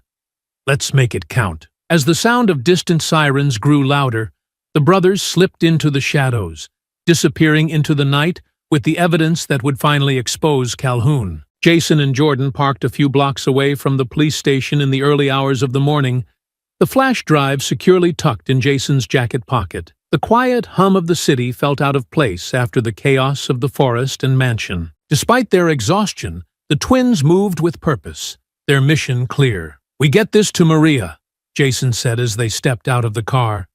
No detours, no delays. Jordan nodded, adjusting his jacket as they walked. You think this'll be enough to nail Calhoun? Jason glanced at him, his expression grim. It has to be. If it's not, he'll bury everything before the police can move on him. As they approached the station, Maria stepped out of the entrance, her phone pressed to her ear. She spotted them immediately, her sharp eyes narrowing with recognition. She ended her call and strode toward them, her coat billowing slightly in the cool morning breeze. Please tell me you've got something, she said, her tone a mix of urgency and anticipation. Jason pulled the flash drive from his pocket, holding it up. Everything Rico told us checks out. We found files in Calhoun's office, financial records, communications, even maps of the neighborhoods he's targeting. Maria took the drive, her expression unreadable as she slipped it into her coat pocket. If this is solid, it's exactly what we need to bring him down. It's solid, Jordan said firmly, but you need to move fast. Calhoun will know we were there, and if he hasn't already, he'll start covering his tracks. Maria nodded, her jaw tightening. I've got a team ready to move as soon as we verify this. You've done your part. Now it's on us. Jason stepped closer, his tone low and serious. Don't underestimate him, Maria. Calhoun's got resources, connections. He's not going down without a fight. Maria met his gaze, her confidence unwavering. Neither are we. She turned to head back inside but paused, glancing over her shoulder. You two should get some rest. You look like hell. Jordan smirked faintly, his exhaustion showing in the lines of his face. Thanks for the vote of confidence. Maria didn't reply, disappearing into the station with the drive in hand. The twins sat in their car, the silence heavy as they processed the events of the night. Jason leaned back in his seat, staring out the window at the faint glow of the city waking up. You think this'll be enough to stop him? Jordan asked quietly. Jason exhaled slowly, his hands gripping the steering wheel. It has to be. But Calhoun's not the type to go quietly. He'll fight this every step of the way. Jordan leaned his head back, closing his eyes. We'll be ready. Whatever it takes, we're not letting him win. Jason nodded, the weight of their mission settling heavily on his shoulders. We've done everything we can. Now it's up to Maria and her team to finish this. As the first light of dawn crept over the horizon, the twins drove away, their minds already turning to what lay ahead. Back at the station, Maria handed the flash drive to a tech specialist, her voice sharp and urgent. I want every file on that drive decrypted and verified. Cross-reference it with everything we've got on Calhoun.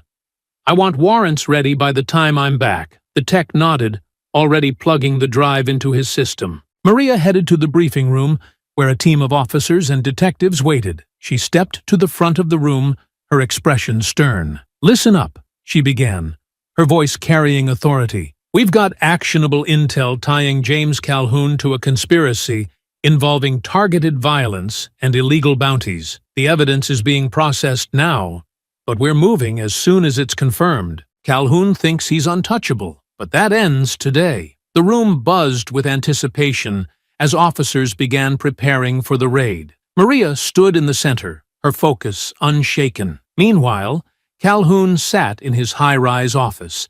The city sprawled out beneath him. His phone buzzed, and he answered with a clipped tone. Talk. They found the retreat. A voice on the other end said, Rico gave them everything. Calhoun's jaw tightened, his gaze cold. And the files? They've got them. Police are moving in. Calhoun leaned back in his chair, his mind working quickly. Then we move faster. Pull the contingency plans and make sure they don't get close to me. No loose ends. Yes, sir, the voice replied, before the call ended. Calhoun stood, his expression hard as steel. Let them come, he muttered. They won't know what hit them. The police convoy moved swiftly through the city streets as dawn began to break. The flashing blue and red lights muted in the pale morning glow. Maria sat in the lead vehicle, her face set in grim determination. She glanced at the warrant on her tablet, the name James Calhoun emblazoned at the top. Everything checks out, the tech had confirmed earlier. The files are airtight. Financial records, communication logs, even video calls with gang leaders. This ties Calhoun to everything. Maria had wasted no time. Within the hour, she mobilized a team of officers, their plan clear. Calhoun's high-rise office was their target, and this was their best and possibly only chance to take him down. At the high-rise, Calhoun stood in his expansive office, the morning light streaming through floor-to-ceiling windows. The skyline stretched out behind him, a symbol of the empire he had built. He sipped his coffee, his demeanor calm despite the tension in the air. Sir, his head of security said, entering the room, we've reinforced the lobby and secured the main floors. If the police come, they won't make it to you without a fight. Calhoun nodded, setting his coffee down. Good. Make sure the records are purged and the contingency plans are in place. I don't want any loose ends. Yes, sir, the man replied before exiting. Calhoun turned to his desk, where a sleek laptop sat open. He typed quickly, sending out a series of encrypted messages. His calm mask faltered for a moment, his jaw tightening as he considered the storm heading his way. The convoy pulled up a block from the high-rise, the officers exiting their vehicles with practiced efficiency. Maria stepped out, her gaze locking on the towering building ahead. "We go in clean," she instructed her team. "No unnecessary force, but be prepared for resistance. Calhoun's got resources, and he won't go quietly." Jason and Jordan approached from the side, both dressed in plain clothes.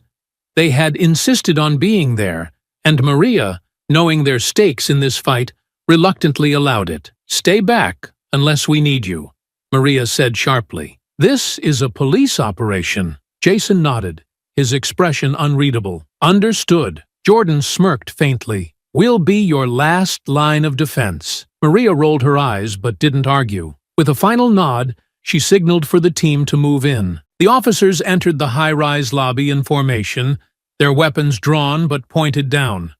The security guards stationed near the entrance immediately raised their hands, their wide eyes darting to the police. "Everyone on the ground!" one officer barked, and the guards complied, dropping to their knees. Maria stepped forward, her voice clear and authoritative. "James Calhoun is wanted on charges of conspiracy, racketeering, and incitement to violence. Anyone who interferes will face obstruction charges. Cooperate, and you'll be treated fairly." The guards nodded nervously, their hands trembling as they stayed on the floor. Maria motioned for a group of officers to secure the lobby, while she and the rest of the team headed for the elevators. Upstairs, Calhoun watched the security feed on his monitor, his jaw tightening as he saw the police flooding into his building. "They're here," he muttered, turning to his head of security, who had re-entered the office.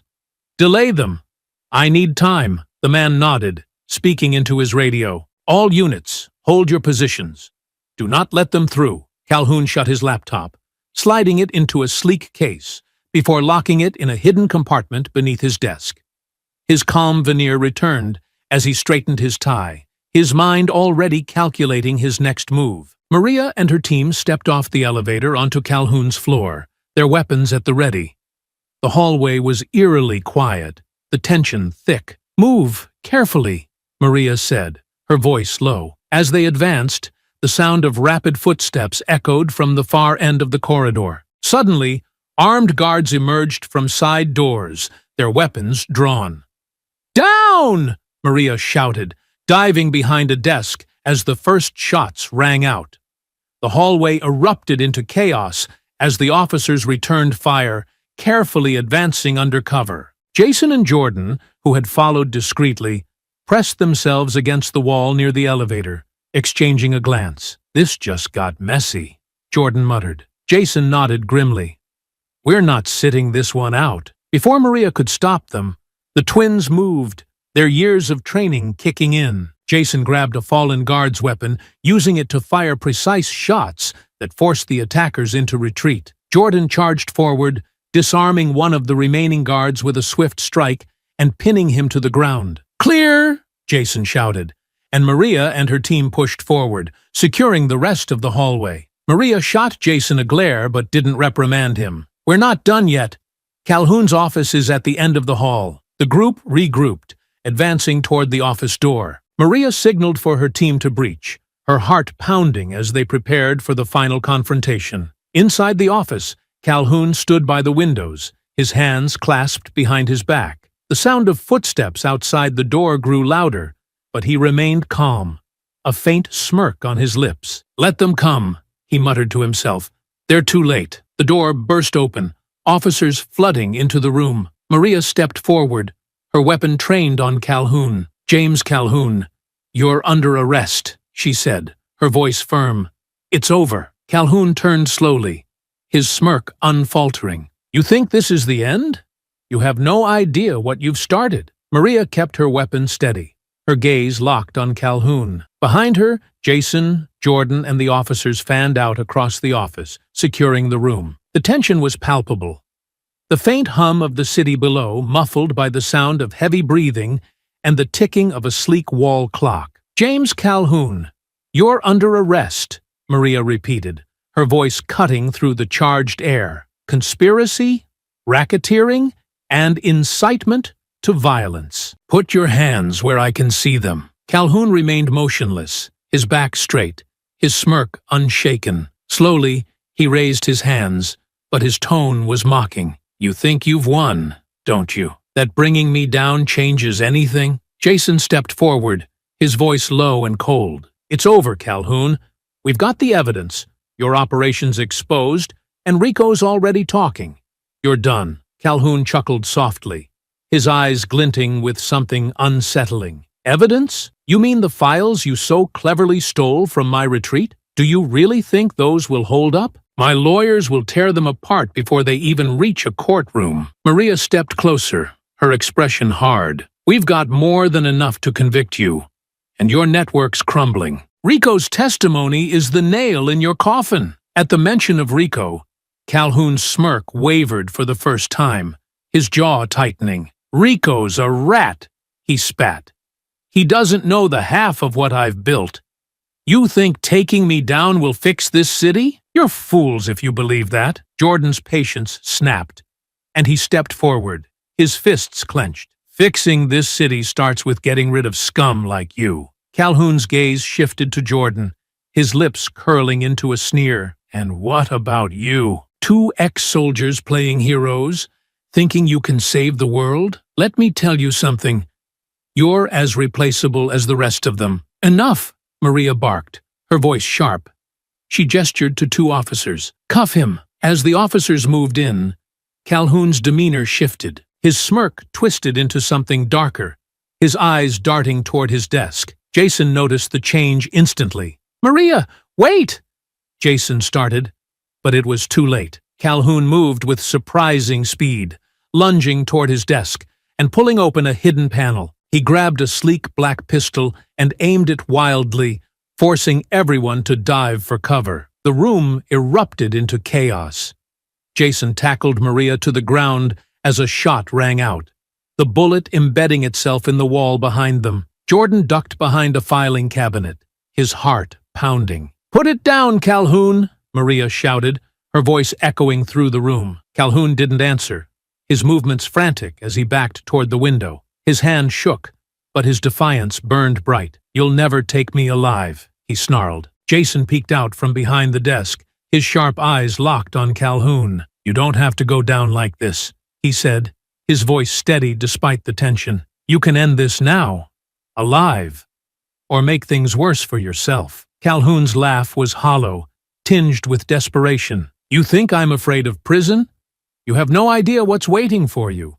Taking me down won't stop the system." Jordan stepped out of cover, his hands raised cautiously. "The system may not fall overnight, but you will." "Drop the gun, Calhoun. It's over." For a moment, it seemed like Calhoun might relent. His grip on the gun wavered, his eyes darting between the brothers and the officers around the room. But then his gaze shifted to the window behind him, the faint reflection of the city lights sparking a dangerous idea. "No," Calhoun said, his voice quieter now, almost a whisper. "This city is mine, and it always will be." Before anyone could react, Calhoun turned and slammed his shoulder into the window. The glass shattered, and he teetered on the edge of the high-rise, the cold wind whipping through the room. "Don't!" Maria shouted, rushing forward, but Calhoun took a step back, his balance faltering. Jason and Jordan moved simultaneously. Jason lunged for Calhoun's arm, while Jordan grabbed his other side, pulling him back from the edge. The 3 men crashed to the floor in a heap, shards of glass cutting into their skin. "Get off me!" Calhoun shouted, thrashing against their grip. But the twins held firm. "Not today," Jason growled, pinning Calhoun's arm behind his back. Jordan grabbed the gun, tossing it across the room. Maria stepped forward, her weapon still drawn, but lowered slightly. "It's over, Calhoun. You're not escaping this." Calhoun stopped struggling, his chest heaving as he glared at the group. "You have no idea what you're doing," he said, his voice venomous. "You're opening a door you can't close." Maria motioned for the officers, who moved quickly to secure Calhoun in handcuffs. "We'll take our chances," she said, her tone icy. As Calhoun was hauled to his feet and escorted out of the room, Jason and Jordan exchanged a look. Both were battered and bloodied, but the weight of their victory was clear in their eyes. "It's over," Jordan said quietly, though his tone carried a hint of doubt. "For now," Jason replied, watching as Calhoun disappeared down the hallway. The sun hung low in the sky, casting a golden glow over the city. Jason and Jordan sat on a bench in a quiet park, the faint sounds of children playing and birds chirping creating a stark contrast to the chaos of the last 24 hours. Both were battered and bruised, their clothes still carrying the marks of their battle. But for the first time in days, they allowed themselves a moment to breathe. Jason stared at the horizon, his thoughts distant. "Feels strange, doesn't it?" he said softly. Jordan glanced at him, raising an eyebrow. "What does?" "Knowing it's finally over. Calhoun's in custody, the operation's exposed, and the city has a chance to heal." Jason paused, exhaling slowly. "It feels unfinished, though, like there's still more out there." Jordan leaned back on the bench, his hands resting behind his head. "There probably is. Guys like Calhoun don't operate alone, and the system he used doesn't disappear overnight. But this was a win. We stopped him, and we saved lives. That's what matters." Jason nodded, though his expression remained pensive. "I know. It just feels like a drop in the ocean. For every Calhoun we stop, there's another one waiting in the wings." Jordan chuckled, his tone lighter. "Well, then I guess it's a good thing we're stubborn." Jason couldn't help but smile faintly, shaking his head. "Yeah, I guess so." Across town, Maria stood outside the police station, her phone pressed to her ear. She watched as Calhoun was led out of a transport vehicle and into the building, surrounded by a dozen officers. His once arrogant demeanor had cracked, his face pale and drawn, but he still held his head high. "Yes, the evidence is solid," Maria said into the phone. "We've got his financials, communications, and corroborating testimony from Rico. Calhoun's lawyer will fight it, but this case is airtight." The voice on the other end said something that made Maria smirk. "I wouldn't worry about him slipping away. Calhoun's burned too many bridges. No one's coming to save him." She ended the call and leaned against the wall, her expression softening for a moment. The fight wasn't over. But today, they'd struck a blow that would resonate far beyond the city. Back at the park, the brothers sat in silence for a while, watching the world go by. Jason finally broke the quiet. "Think Maria's got it handled?" Jordan nodded. "She's tough. If anyone can keep Calhoun where he belongs, it's her." Jason leaned forward, resting his elbows on his knees. "Still feels weird, letting someone else take the reins." "Yeah, well, we're not cops," Jordan said with a shrug. "We did our part. It's their job to finish it." Jason glanced at him, a faint smile tugging at the corner of his mouth. "Since when are you the voice of reason?" Jordan grinned. "Don't get used to it." They sat in companionable silence again, the weight of their journey slowly lifting. After everything they'd endured, the fights, the chase, the near misses, they'd come out the other side with their mission accomplished. "Jason," Jordan said suddenly, his tone more serious. Jason turned to him. "Yeah, we did good," Jordan said, meeting his brother's gaze. "No matter what happens next, we did good." Jason nodded, his chest tightening with emotion he didn't often let himself feel. "Yeah, we did." As the sun dipped lower, the city began to stir with life. News of Calhoun's arrest spread quickly, and whispers of change rippled through the streets. For the first time in a long time, there was a sense of hope, fragile, but real. Jason and Jordan stood, stretching as they prepared to leave. "What now?" Jordan asked, slinging his jacket over his shoulder. Jason thought for a moment, his gaze steady. "We keep going. There's always another fight, another person who needs help. We've seen what happens when people like Calhoun are left unchecked. We can't let that happen again." Jordan smiled, his confidence unwavering. Then let's get to it. The brothers walked away from the park, their steps purposeful. They didn't know what challenges lay ahead, but they knew one thing for certain. Together, they could face anything. At the police station, Maria watched the sunset through her office window, a rare moment of calm washing over her. The flash drive sat on her desk, its contents now part of an extensive case file against Calhoun. She picked up her phone, dialing a familiar number. When the call connected, she smiled faintly. It's done. He's not walking away from this. Thanks for trusting me. As the line went silent, Maria set the phone down, her resolve solidifying. The fight wasn't over, but with allies like Jason and Jordan, she knew they'd continue to make progress, one battle at a time. Jason and Jordan sat on the hood of their car, parked on a hill overlooking the city. The lights below stretched endlessly, a quiet reminder of the lives they had fought to protect. The night was still, their breaths visible in the cool air. Long night, Jordan said, breaking the silence. Jason smirked faintly. Yeah, but worth it. Jordan leaned back, his gaze on the stars. Think they'll nail Calhoun for good? Jason nodded, his tone confident. Maria's got everything she needs. Between the files and Rico's testimony, there's no way he's getting out of this. By the time the lawyers are done with him, he'll be rotting in a cell. Jordan snorted. Good, that's where he belongs. Jason turned to him, his expression thoughtful. It's not just about him, though. What we did tonight? It's a message. Guys like Calhoun think they can get away with anything, but we proved them wrong. Jordan chuckled softly. You always did like the whole message thing.